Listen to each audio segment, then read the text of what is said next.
is your target market? I mean, who are you trying to serve with your actual business? I find that a lot of people have never really spent the time to figure out who that client avatar is. In real estate in specific, you can fall into the trap of a lifetime when you are early career, you have a newly minted license, you are so excited and bright-eyed, you're not even cynical yet, and you say, I just want to help people, woo, and you'll help anybody.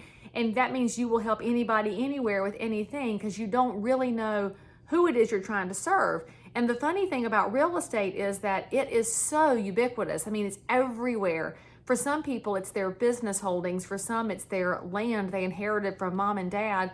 For some people, it is the home that they want to live in forever. For some people, it's the next home they want to buy. For some people, it's a condo in college. And it's all these different things to all these different neighbors.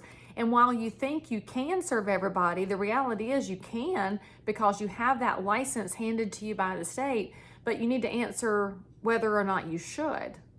Now, I can tell you as a 22-year residential realtor, I know residential real estate. When I wanted to learn multifamily, I talked to a friend with a wide expanse of knowledge in multifamily to get educated and then took some classes because I did not know it and I needed to learn it before I served it.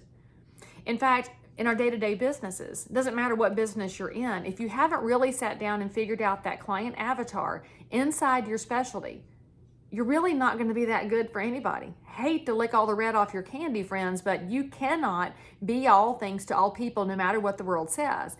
Now, what got me thinking about this is that my daughter's in her senior year of high school and she's been assigned a book. She's going to get to read The Great Gatsby by F Scott Fitzgerald. Now, some of y'all are like, I love that book. And some of you are thinking, oh, I can't believe I had to read that. The reality is, for F Scott Fitzgerald, when he wrote this book, you have to ask yourself, for whom was he writing this? I mean, a lot of authors are artists and they're writing for themselves to express a message, and then somebody out there is going to get it, but just as many people will never dial into it. They're never going to connect with it. And for me, I love this book. In fact, I love books. Y'all know that I come to you from my home little reading nook over here, and I'm completely addicted to the written word. And I came from that history because my mother loves to read too. In fact, this was her copy of The Great Gatsby that she read when she was at UNC Chapel Hill way back in the 60s before we had to add the Chapel Hill because it was the UNC. And for all my South Carolina friends, there's only one Carolina, it's Carolina. But anyway, this book has over 100 years, well, over almost 100 years, written in 1925. I will guarantee you that when F. Scott Fitzgerald wrote this book almost 100 years ago, he didn't know that you'd be reading it today. He didn't know that I would have read it after my mother read it, and now my daughter's going to read it, and her kids are probably going to read it too. So what does that have to do with your business?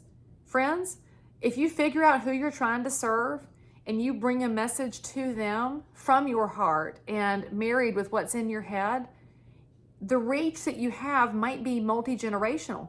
You have no way of knowing. Fitzgerald has no way of knowing that we're still reading his book today. But he wrote it out of this and out of this. So as you're putting your business plan together for Monday, I want you to put aside all those to-dos for about 10 minutes and focus on who your ideal client is. Know your target market. And when you know your target market, you can start to think about a message that will mean something to them. Not just to be flashy and pretty and cute, but to mean something. Because when you mean something and then you talk to that potential client and you say, hey, I just want to check in, they will know that the message you're going to deliver will be applicable and it will help them make better decisions. And isn't that what we're all in business for?